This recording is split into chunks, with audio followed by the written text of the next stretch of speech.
Big focus பகுதியில் budget தொடர்பாகவும் தற்போது இருக்கக்கூடிய அரசியல் நிலவரம் தொடர்பாக பேசுவதற்காக சிறப்பு விருந்தினர் ஓய்வு பெற்ற ஐஏஎஸ் அதிகாரி திரு ஆர் ராஜகோபால் நம்முடைய இணைகிறார். சார் வணக்கம்.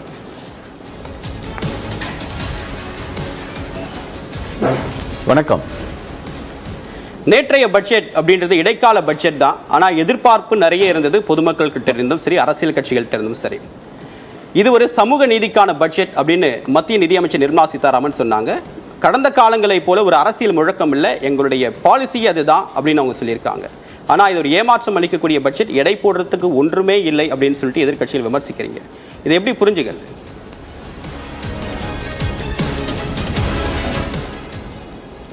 இல்லை, பட்ஜெட்டை பொறுத்த வரைக்கும் அது அவங்கவங்க பார்வையை பொறுத்து இருக்கு. திருமதி நிர்மலா சீதாராமன் எப்படி சொல்றாங்க அப்படின்னா, அவங்க நிதி பற்றாக்குறையை கட்டுப்பாட்டில் நாங்கள் வைத்திருக்கின்றோம், யாருக்கெல்லாம் அரசாங்கத்திடமிருந்து உதவி தேவைப்படுகின்றதோ அவர்களுக்கெல்லாம் நாங்கள் உதவி வழங்கி வருகின்றோம், முக்கியமாக உள்கட்டமைப்புக்கு நாங்கள் முக்கியத்துவம் செலுத்தி அதற்கான முதலீடுகளை அதிகரித்து வருகின்றோம். அப்படியெல்லாம் அவங்க சில பிரிவினருக்கு, சில வகுப்பை சார்ந்தவர்களுக்கு கிடைக்கக்கூடிய பலன்களை பற்றி அவர்கள் பேசுகின்றார்கள். தமிழ்நாட்டை பற்றி நீங்கள் எடுத்துக்கொண்டீர்கள் என்றால், தமிழ்நாட்டில் இப்பொழுது நடந்து முடிந்த இந்த இயற்கை இடர்பாடுகளுக்கு எந்த ஒரு நிதி உதவியும் வழங்கப்படவில்லை. மேலும் எய்ம்ஸ் மருத்துவமனைக்கு எப்பொழுது விடிவு காலம் வரும் என்பது தெரியவில்லை.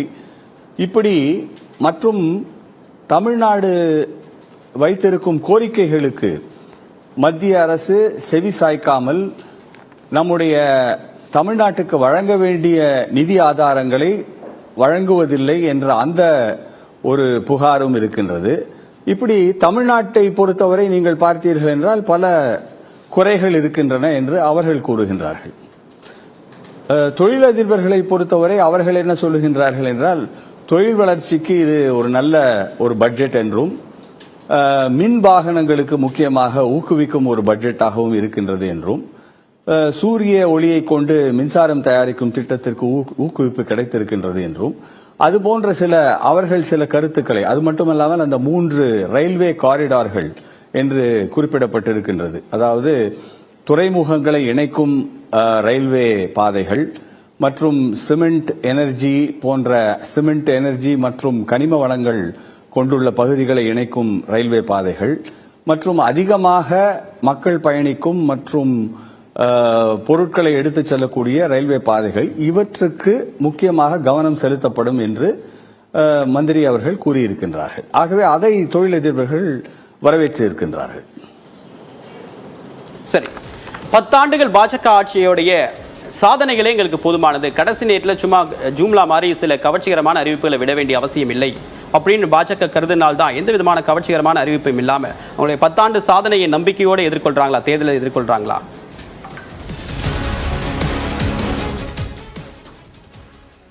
இல்ல, பாரதிய ஜனதா கட்சி இப்பொழுது தேர்தலை ஒரு நம்பிக்கையுடன் எதிர்கொள்கின்றார்கள் என்பதற்கு முக்கியமான காரணம் இப்பொழுது இருக்கும் அரசியல் களம்தான்.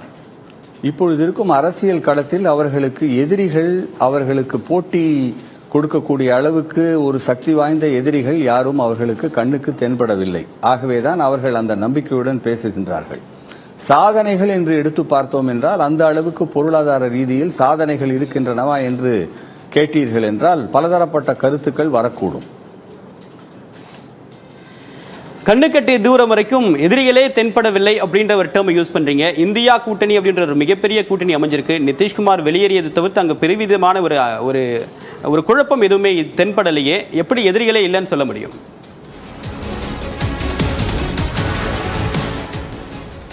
இல்லை, எதிரிகள் இல்லைன்றது எப்படி சொல்றோம் அப்படின்னா, இந்தியாவுடைய அமைப்பை நீங்க பார்த்தீங்கன்னாக்கா ஏற்கனவே பல நிபுணர்கள் இதை பற்றி பேசி இருக்கின்றார்கள்.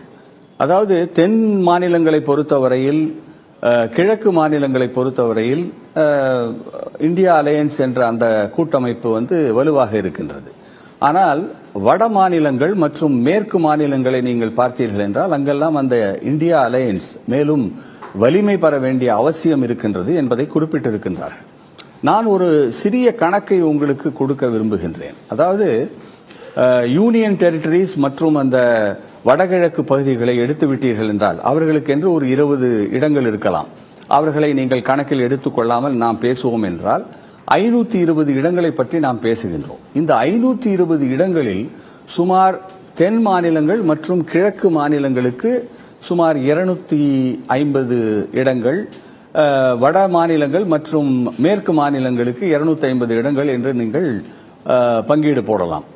இந்த பீகார் என்ற அந்த மாநிலத்தில் 20 இடங்கள் இப்பொழுது பாரதிய ஜனதா கட்சிக்கு அதிகமாக கிடைக்கும் என்றால் அவர்கள் வெற்றி பெறுவதற்கான வாய்ப்புகள் பிரகாசமாக இருக்கின்றது என்று அவர்கள் நம்புகின்றார்கள். ஆகவே இந்த பீகார் ஒரு கேம் சேஞ்சர் என்று அவர்கள் நினைக்கின்றார்கள்.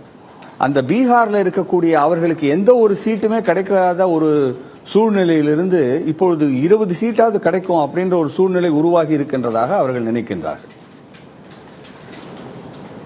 சரி, அண்மை காலத்தில் முதலமைச்சர்களை குறிவைத்து அரவிந்த் கெஜ்ரிவால், ஹேமந்த் சோரன் போன்றவர்களை குறிவைத்து அமலாக்கத்துறையுடைய நடவடிக்கை நீங்க எப்படி பாக்குறீங்க? இந்தியா கூட்டணியில் இருக்கிறதுனால தான் என்ன அமலாக்கத்துறை சுற்றி வளைக்குது, கைது செய்து அப்படின்னு சொல்லிட்டு ஹேமந்த் சோரன் ஒரு பகிரங்க குற்றச்சாட்டை முன் வச்சிருக்காரு. உங்களுடைய பார்வை?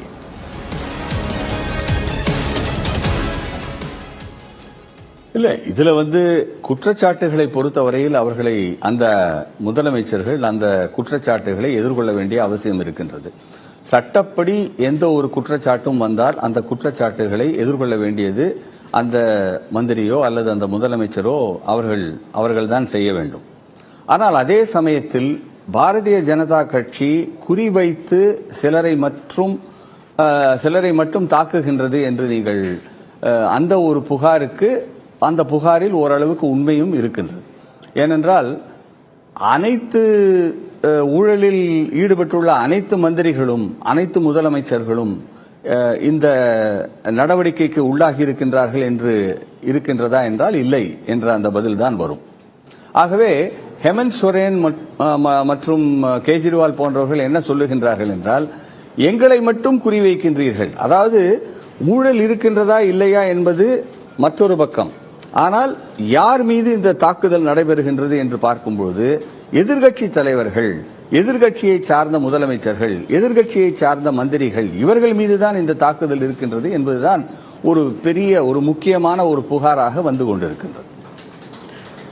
ஒட்டுமொத்தமா நிறைய இன்ஸ்டிடியூஷன், சென்ட்ரல் இன்ஸ்டிடியூஷனை ஹைஜாக் பண்ணியிருக்காங்க பிஜேபி அப்படின்னு கடந்த காலத்தில் ராகுல் காந்தி ஒரு கடுமையான விமர்சனத்தை முன் வச்சாரு. அதனுடைய தாக்கம் தான் இப்ப நடக்கக்கூடிய நிகழ்வு அப்படின்னு புரிஞ்சுக்க முடியுமா? ஏன்னா நீங்க சொன்னீங்க குறிவைத்து தாக்குறதுக்கான அரசியல் உள்நோக்கம் இருக்கு அப்படின்னு சொன்னீங்க.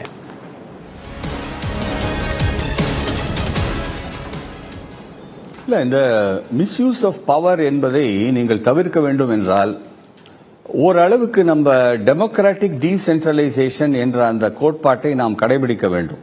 அதாவது மகாத்மா காந்தி இந்தியா சுதந்திரம் அடைந்த பொழுது என்ன சொன்னார் என்றால், இந்தியாவிற்கு நீங்கள் டெமோக்ராட்டிக் டீசென்ட்ரலைசேஷன் என்ற ஒரு அமைப்பை தான் உருவாக்க வேண்டும். அதாவது கிராமத்திலிருந்து நிர்வாகம் நடைபெற வேண்டும், அது மேல் நோக்கி நடைபெற வேண்டும் என்றுதான் அவர் குறிப்பிட்டார். நம்முடைய நிர்வாகம் எப்படி நடக்கின்றது என்றால் மேலிருந்து கீழ் நோக்கி நடைபெறுகின்றது. மேலே இருந்து ஆணைகள் வரப்பெறுகின்றன, கீழே இருக்கும் அமைப்புகள் அவற்றை செயல்படுத்துகின்றன. இப்படி ஒரு அமைப்பில் இப்படிப்பட்ட புகார்கள் வருவது சகஜமாக தான் இருக்கும். இப்போதைக்கு இருக்கக்கூடிய சூழ்நிலையின்படி காங்கிரஸ் கட்சி மீண்டும் ஆட்சியை பிடிக்க வாய்ப்பு இருக்கா?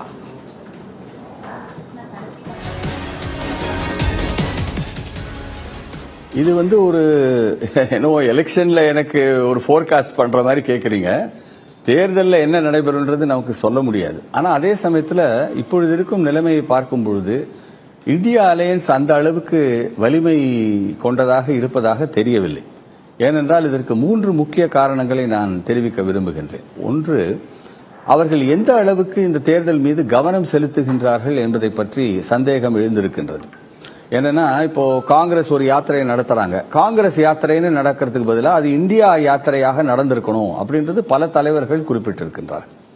அது மட்டும் இல்ல, ரெண்டாவது, என்னென்ன ஸ்கீம்ஸ், என்னென்ன மேனிஃபெஸ்டோ ஸ்கீம்ஸை நீங்க கொண்டு வர போறீங்க, உங்களுடைய அணுகுமுறை எப்படி இருக்க போகிறது, எந்தெந்த இடங்கள்ல நீங்க போக்கஸ் பண்ண போறீங்க, எப்படிலாம் உங்களுடைய வெற்றி வாய்ப்புகள் அமைய போகின்றன என்பதை பற்றி எல்லாம் சிந்தித்து அதற்கு தேவையான ஏற்பாடுகளை செய்ய வேண்டும், செய்திருக்க வேண்டும், செய்ய வேண்டும். முன்னேற்பாடுகள் ஆனா, அந்த அளவுக்கு முன்கூட்டியே அந்த செய்திருக்கணும் கவனம் அப்படின்னு இருக்கிறதா சொல்லியிருக்கீங்க. என்ற அந்த சந்தேகமும் எழுப்பப்படுது. நிச்சயமா ரொம்ப முக்கியமான ஒரு கருத்தை சொல்லியிருக்கீங்க. இப்போது இருக்கக்கூடிய அரசியல் நிச்சயமா சூழ்நிலை தொடர்பாக எதிர்க்கட்சிகள் அதை செய்யணும். உங்களுடைய ஆழமான கருத்துக்களோட பகிர்ந்துகிட்டீங்க. உங்களுடைய கருத்துக்களுக்கும் வருகைக்கும் மிக்க நன்றி திரு ராஜகோபால். வணக்கம். தேங்க்யூ.